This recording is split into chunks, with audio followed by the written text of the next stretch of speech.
Les affaires publiques n'ont plus de secret pour lui. Les vrais enjeux. Les vraies questions. Ça a été une grosse semaine à l'Assemblée nationale, entre autres sur la question de l'école Bedford, mais surtout tout ce qui s'en est suivi. Il y a d'autres écoles qui sont enquêtées. Il y a eu aussi tout ce questionnement sur les écoles privées, vocation religieuse, puis même là, il y a un exercice pour les définir. Un de ceux qui a été actif dans ce débat, c'est le chef du Parti québécois, Paul Saint-Pierre Plamondon, qui est avec nous. Bonjour. Bonjour. Question générale, jusqu'à quel point vous êtes inquiet? Parce que est-ce que ce sont des phénomènes localisés, limités, qu'on grossit par l'actualité, par la façon de faire les nouvelles? Ou est-ce que c'est vraiment inquiétant? Bon, revenons à l'entrevue du ministre de l'Éducation, Bernard Drinville, à Tout le monde en parle, diffusée dimanche. On nous présentait un problème d'idéologie, un conflit de travail, mais pas nécessairement relié aux religieux. Et on disait, dans ces circonstances-là, il n'y a pas lieu de renforcer la laïcité ou de réfléchir à un renforcement des règles. C'est là que le Parti québécois a réagi. Le Parti québécois est probablement le dernier parti à avoir réagi sur l'affaire Bedford. On a pris notre temps. Et notre lecture, c'est que non seulement il y a bel et bien une dimension religieuse qui doit générer une réflexion sur la laïcité dans nos écoles et le respect du programme dans nos écoles, ce qui touche à d'autres sujets également, pas juste le religieux. Mais ensuite, on a de l'information, et ça sort à tous les jours depuis le début de la semaine, qu'en fait, le phénomène est plus répandu qu'on aurait pu le croire. Et ça génère une discussion intéressante, comme ce matin, la fiscalité autour des écoles à vocation religieuse, le financement des écoles.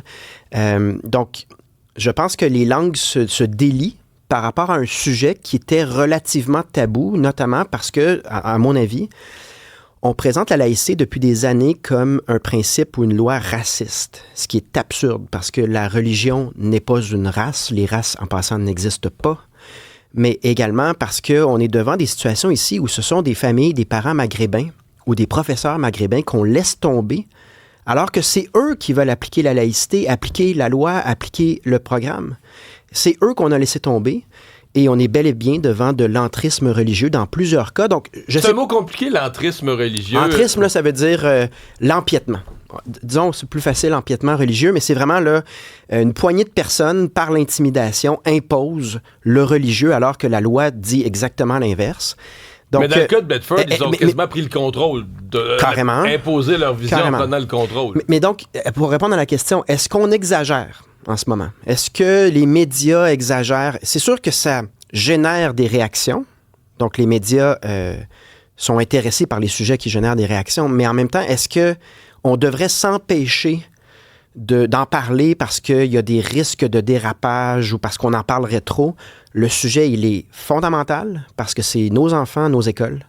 Et il est pertinent à la lumière de plusieurs autres cas, puis plusieurs dimensions de ce sujet-là qui sortent depuis quelques jours parce que, justement, on commence à réfléchir, on commence à regarder les choses en face. Mon rôle là-dedans, dans ma sortie de lundi, qui était quand même tardive, c'était de dire, si on veut des solutions, il va falloir nommer les choses comme elles sont, il va falloir cesser de contourner les faits. Notamment nommer le religieux. Ben oui, ce que François Legault a fait dans les heures suivant votre réaction. Voilà. Bon. Vous avez amené une autre dimension.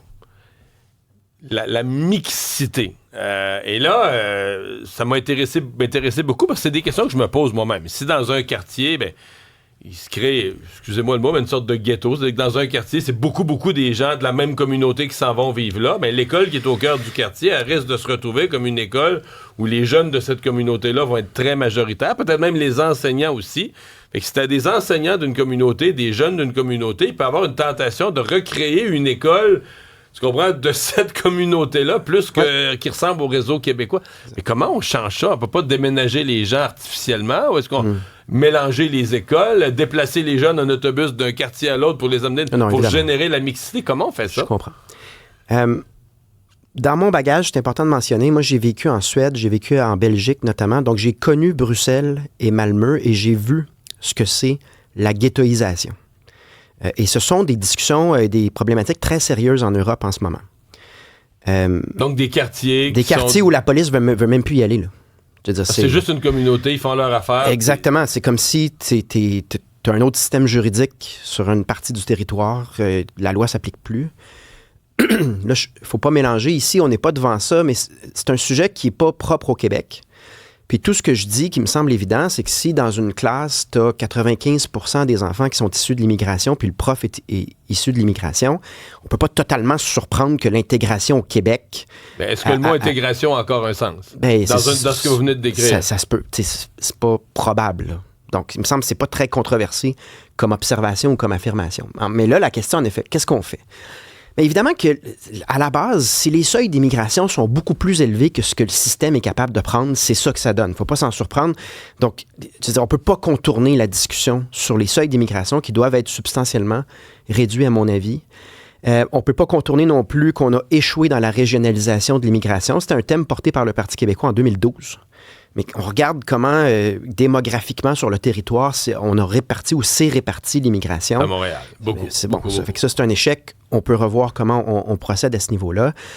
Évidemment aussi que un système inégalitaire, là, c'est-à-dire qu'on parle souvent du système à 3 vitesses, mais rappelons que la famille qui migre au Québec, elle a probablement pas les moyens d'envoyer son enfant à Charlemagne, Notre-Dame ou Brébeuf. Donc, ça crée aussi, sur le plan de la mixité socio-économique, des enjeux. Donc, quand on parle de mixité, en tout cas, quand moi j'en parle, je parle pas juste de l'immigration, je parle également du bagage culturel, du bagage religieux, du contexte socio-économique de la famille. Donc, moi, ce que j'ai dit cette semaine, c'est nommons-le. On va nommer que la mixité est meilleure que l'homogénéité. Puis allons voir un peu ce qui se fait à l'étranger, allons voir ce que des experts peuvent venir nous dire. Mais cette semaine aura été un moment pour lancer une discussion au lieu de contourner la discussion.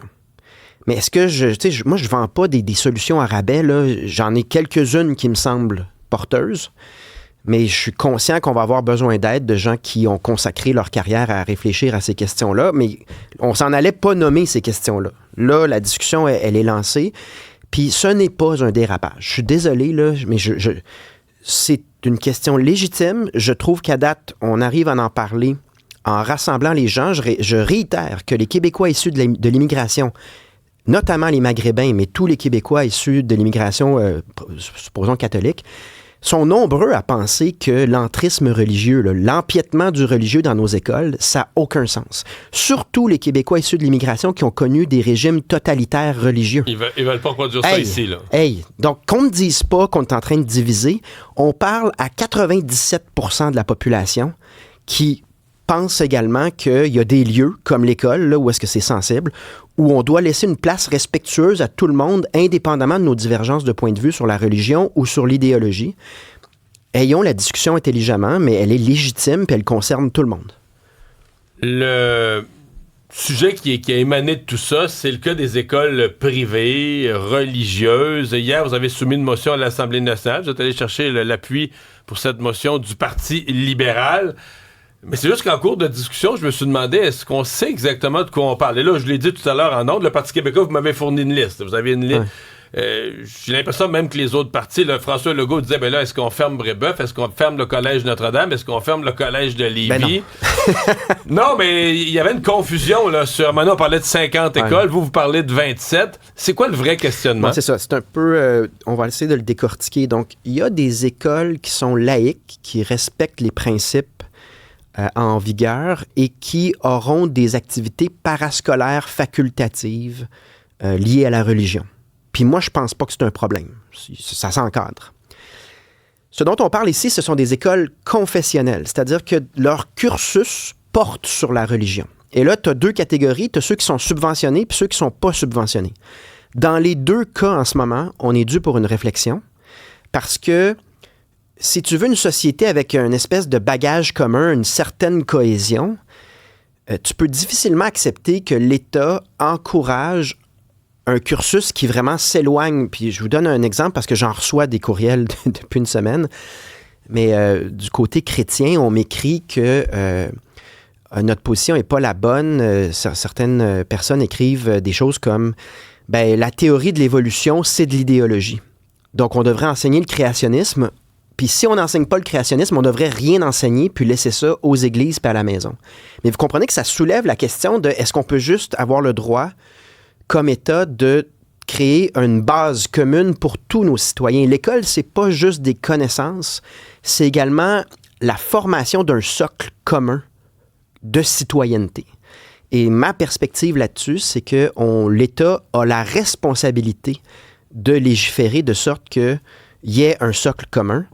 Et ça donc remet en question la subvention pour des écoles religieuses qui sont très ouvertes. Leur cursus porte sur la religion, ce qui est complètement contradictoire avec nos... Et elles sont subventionnées. Elles sont subventionnées, donc on estime à peu près à 160 millions. Et là, on se retrouve devant une situation inédite où le Parti libéral et Québec solidaire, qui ont milité contre la loi 21, tentent de convaincre la CAQ de cesser de financer les écoles religieuses. Et la CAQ, qui est censée être une bonne gestionnaire également, qui se targue d'être un bon gestionnaire, dit « Non, moi, je veux continuer à dépenser 160 millions sur le maintien des écoles. » Ils ont dit qu'ils allaient regarder ça. Il y a 2 ministres qui ont un mandat.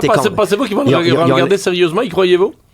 Ben, je peux pas honnêtement. Peut-être qu'à l'intérieur du caucus, il y en a qui sont pour, il y en a qui sont contre. Je peux pas présumer, mais je fais juste souligner que des fois, la politique est renversante, surprenante.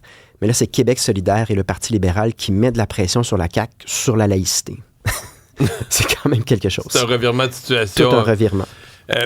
Sur la question de l'immigration, vous nous promettez là, en cours d'automne une espèce de nouvelle vision. Vous avez parlé de réduction drastique de l'immigration.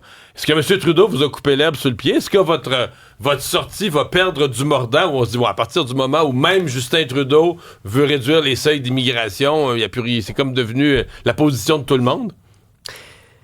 Ben, c'est sûr que c'est un changement de cap, mais laissez-moi dire d'abord qu'il n'en pense pas un seul mot, là. Il faut réentendre toutes les déclarations de Justin Trudeau et Marc Miller sur nos demandes au Parti québécois de baisser les seuils d'immigration au cours des dernières années. Ils ont parlé avec mépris de notre demande. Ils nous ont taxés d'être toutes sortes de choses. Et là, du jour au lendemain, parce qu'on s'entend, leur bateau prend l'eau. Là, changement de cap total. Mais est-ce qu'ils pensent ça? Est-ce qu'ils sont sincères là-dedans? Allez écouter ce qu'ils ont dit depuis 2015 sur les seuils d'immigration. Ils n'en pensent pas un traître mot.